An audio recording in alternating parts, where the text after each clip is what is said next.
But what you see is Star Wars Knights of the Old Republic, and it's the game I'm going to use to illustrate the concept of in medias res.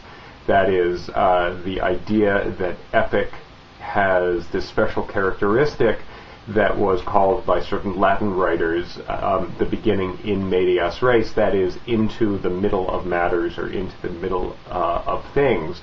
And so what I'm going to do is first set it up with some reading from the Odyssey and the Iliad, I think, to show you what that means in the context of an epic, and then I'm going to show you the beginning of Knights of the Old Republic and talk about how the in medias res beginning connects the two and what that might mean for the nature of storytelling and the nature of storytelling's role in culture for both of these things, that is, as always, the ancient epic and the adventure video game. So here, famously enough, is the way the Iliad begins, as we've already talked about.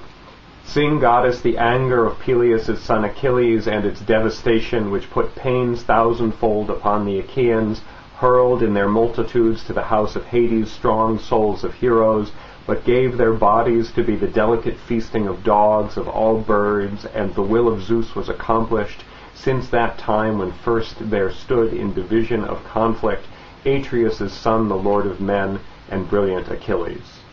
What god was it then set them together in bitter collision? Zeus' son and Leto's Apollo, who in anger at the king drove the foul pestilence along the host, and the people perished, since Atreus' son had dishonored Chryses, priest of Apollo, when he came beside the fast ships of the Achaeans to ransom back his daughter, etc., etc.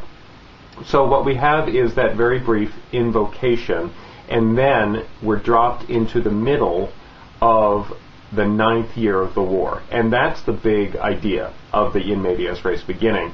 It's not that all of a sudden people are shooting things around you or having a battle around you. It's that the story has been going on for a long time before this part of the story, that is, the song you're listening to now, has begun. And then when that song begins, you as the audience are left to follow the clues that the bard leaves for you to figure out where you are in the story.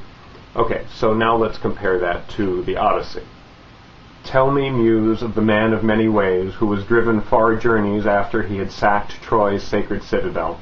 Many were they whose cities he saw, whose minds he learned of, many the pains he suffered in his spirit on the wide sea, struggling for his own life and the homecoming of his companions. Even so he could not save his companions, hard though he strove to. They were destroyed by their own wild recklessness, fools who devoured the oxen of Helios, the sun god, and he took away the day of their homecoming. From some point here, goddess, daughter of Zeus, speak and begin our story. Then all the others, as many as fled sheer destruction, were at home now, having escaped the sea and the fighting. This one alone, longing for his wife and his homecoming, was detained by the queenly nymph Calypso, bright among goddesses in her hollowed caverns, desiring that he should be her husband. But when in the circling of the years that very year came in which the gods had swung for him his time of homecoming to Ithaca, not even then was he free of his trials, nor among his own people, but all the gods pitied him except Poseidon.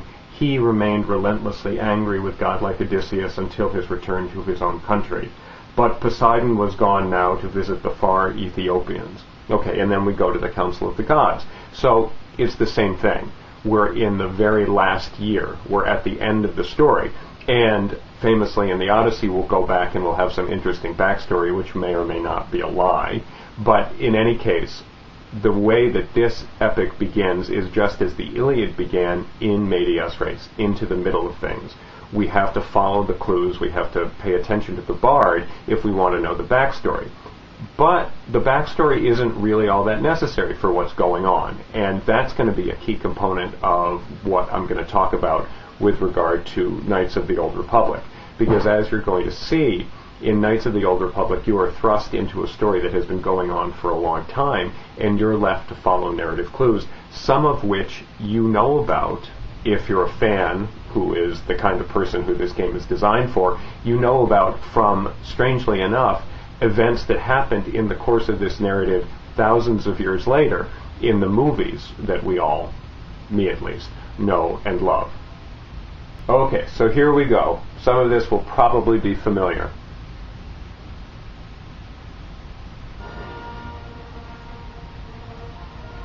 Okay, so we're invoking the story world of Star Wars just as the Homeric bards invoke the story world of the Trojan War. And we have something that identifies us, more or less an invocation in the style of other invocations that we've seen before if we know the Star Wars movies. And this will bring us into the story. Give us a little bit of backstory, but not on the story that we're involved in particular, and we are going to be left as we play the game to figure out how the story that we're playing in the game is related to this kind of grand narrative. The grand narrative that is the same sort of grand narrative that the Homeric bard is invoking in more or less saying to his audience, I am now singing a song of the Trojan War. Sing, goddess, the wrath of Peleus' son Achilles. Okay, we know who Peleus is, we know who Achilles is, we're talking about a story of the Trojan War, but this wrath story, well, where are we going to come into the bigger story in that little story, the story of the wrath, which is going to become the Iliad? One of the things that I think is most marvelous about Knights of the Old Republic is the way it evokes everybody's experience of the movies. And so I think that's extraordinary and extraordinarily interesting with respect to the comparison to the bards, but we can leave that for kind of further discussion.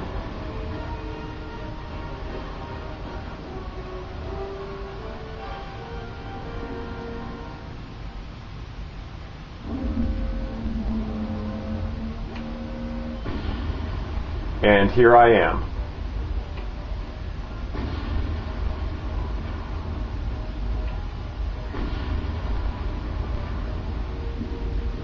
My controller's shaking, by the way, just so you know. We've been ambushed by a Sith battle fleet. The Endar Spire is under attack. Hurry up, we don't have much time. Okay, now I get to choose what to say. I'm going to say, who are you? I'm Kras Volgo, ensign with the Republic fleet. I'm your bunkmate here on the Endar Spire. We were opposite ships. I guess that's why you haven't seen me before. Now hurry up. We have to find Bastila. We have to make sure she makes it. Who's Bastila? Bastila is the commanding officer on the Endar Spire. Well, not an officer, really. But she's the one in charge of this mission. One of our primary duties is to guarantee her survival in the event of an enemy attack. You swore an oath just like everyone else on this mission. Now it's time to make good on that oath. I've heard all about your reputation, elite combat training. Filling me in on me here. No wonder you were handpicked for this mission. Word is the officers haven't seen a recruit with your kind of potential in 20 years. All that potential doesn't mean a thing if you can't deliver when it counts. We're soldiers. We're trained for combat. Bastila is going to need men and women like us at her side during this attack. So hurry up and grab your gear. You need to suit up so we can get out of here. Okay, so one of the amazing things about games like Knights of the Old Republic is that there's a function that I think a bard would have loved, but that a bard couldn't do, which is that you get to ask questions in a lot of these games about who you are so that you can get traction and kind of full immersion into the story, whereas those questions need to be left implied. But the basic idea, I think, is absolutely the same. There is a sense in which when you are entering into a story of heroic adventure and identifying with a heroic character, whether it is your character in Knights of the Old Republic, who is being played up, obviously, by this non-player character, as they're called, or it's Achilles or it's Odysseus, you enter in, you are kind of dropped into their life, and strangely enough, it seems like that makes it all the more immersive for you.